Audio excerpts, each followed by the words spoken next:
ପତିତ ଉଦ୍ଧାର ନାମ ପତିତ ପାବନ ଜଗତର ଆଦି ଗୁରୁ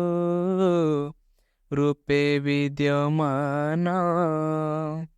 ଗୁରୁ ରୂପେ ଦେଇ ଦୀକ୍ଷା